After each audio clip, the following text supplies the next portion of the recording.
my name is Mwende. Welcome to my channel. On this space in the internet, I discuss books, I review books, anything books. You will find it here.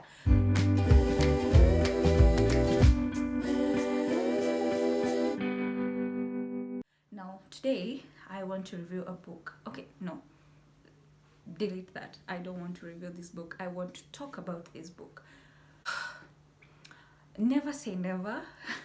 All of what I'm about to say is just to say never, because there are genres in life that I've swore never to read. I have sworn, I have written it, I have confessed it, and I have admitted that I may never ever read these genres. But I broke that rule beginning of this year. I broke that rule, and I broke it so many times that now it could be a favorite. And now this genre is horror. I detest horror. I will not watch anything that has me scared or anything that has me covering my eyes watching it.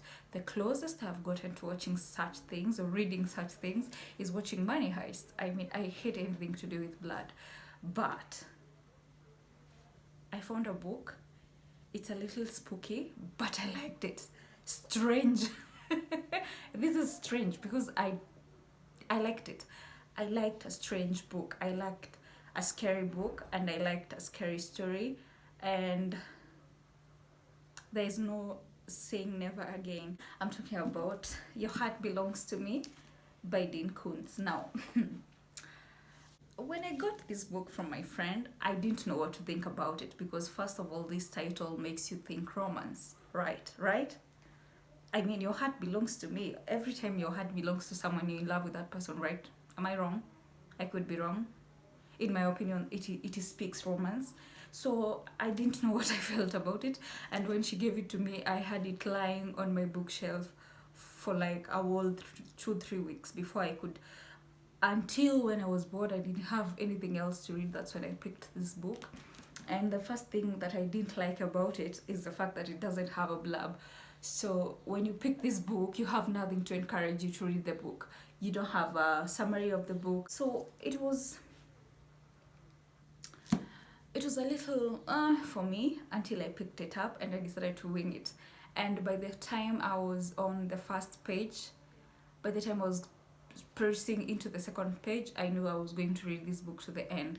It's scary, it's exciting but still scary, but in very nice ways.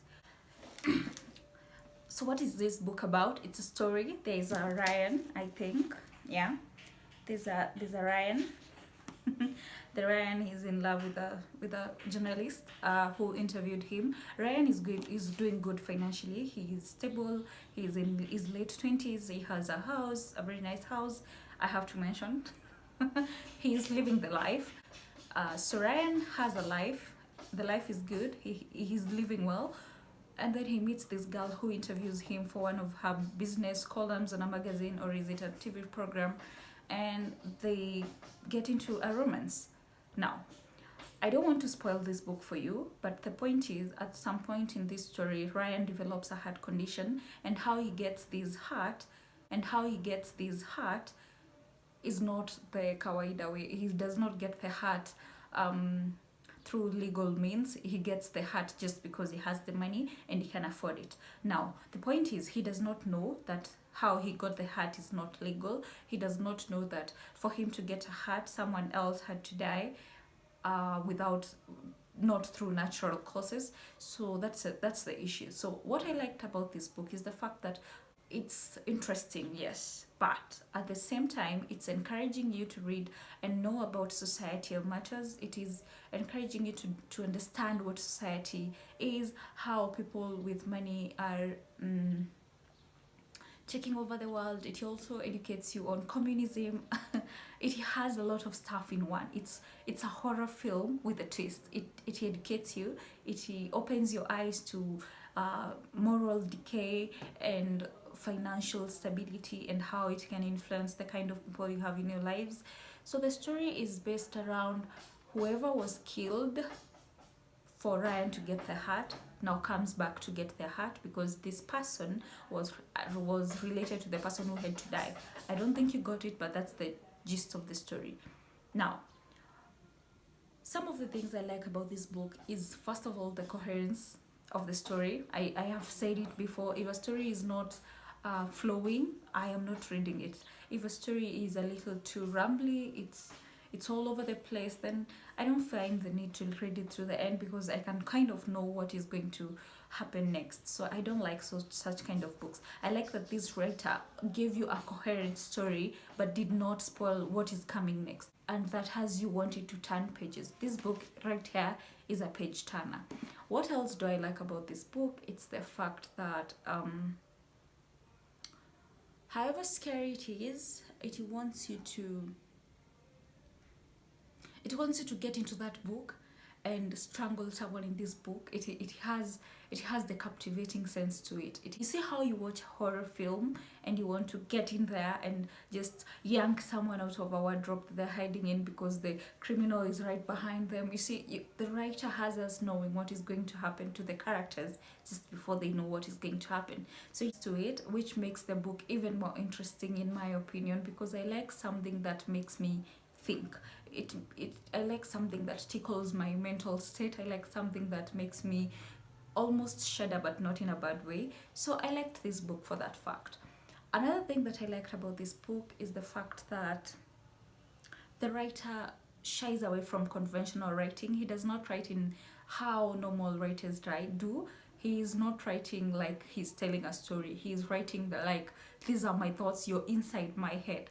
And I find that really captivating and interesting, because not very many writers are able to achieve that. It's like you're inside Koontz' brain, and you and his brain cells are discussing the storyline. You get me? I doubt you get me until you read this book. And I think that is something common with all of his books. I have read reviews about him, and I find that he has a way of getting you out of your world, getting you into his brain, and then having you write this story with him. But the writer engages you. He wants you to be part of the story. He wants you to keep going with him as he thinks, as he progresses. That's what he wants you to do. He doesn't want you to just read the story. He wants you to be part of the story and book. And I think that is why I read the book to the end, and read it twice and read it thrice, and now I'm just in the middle of reading it for the fourth time. What did I dislike about this book? Very quickly, nothing. I didn't dislike anything about this book. Maybe a downside is that the blurb isn't as big as you would want. I mean, all you get from the book is Koontz is a master of the edge of your seat, paranoid thriller, and perhaps the leading American practitioner of that form. All you have are just reviews, 2 of them about the book. You don't have you do not have an idea of what the book is about. That's something I do not like about the book, but not hate per se, because I just prefer to have a blurb so that I know what I'm expecting when I'm walking into this book. So that's one downside to this book. Another thing that I may dislike about this book is that it ends abruptly. I don't think I got the closure reading this book, because it does not end in a very nice way. I expected something, it ended another way. I am not happy about that at all. If I could get Koontz, I would just tell him, please finish this story properly, because you cannot end a story like that. I am not happy about that. The biggest takeaway from this book, nothing actually. It's just an interesting read. You get to understand that everything that you see is not how it is, because some things are hidden, and some things even you do without knowing that you're doing them. So sometimes it is beyond us what we are made to do in our society, and that is one lesson I take away from this book. So I would be interested to know if you have read any other Dean Koontz books. If you have, would you be happy enough to share with us? Please, kindly, if you do watch this video and you like reading, would you kindly share a book by Dean Koontz that you liked? Maybe some of us can look for more of him and read him, because I have learned that he writes under very many pseudonyms. When I find the pseudonyms, then I'm going to write them in the description box to make it easy for you to find other books by Dean Koontz, because when he started writing, he was not writing about thrillers and everything. He was writing about science stuff and AI. So I think now that he's writing under Dean Koontz, it's easy for you to find other works that he's written before with his pseudonyms. So that is all from me in this episode. I will see you next time I review a book. Maybe next time I'm going to review a very popular book that I hated to the core of my nerves. I do not know what that means, but it is to say I did not like that book one bit. So I will see you next time. My name is Mwende. Bye.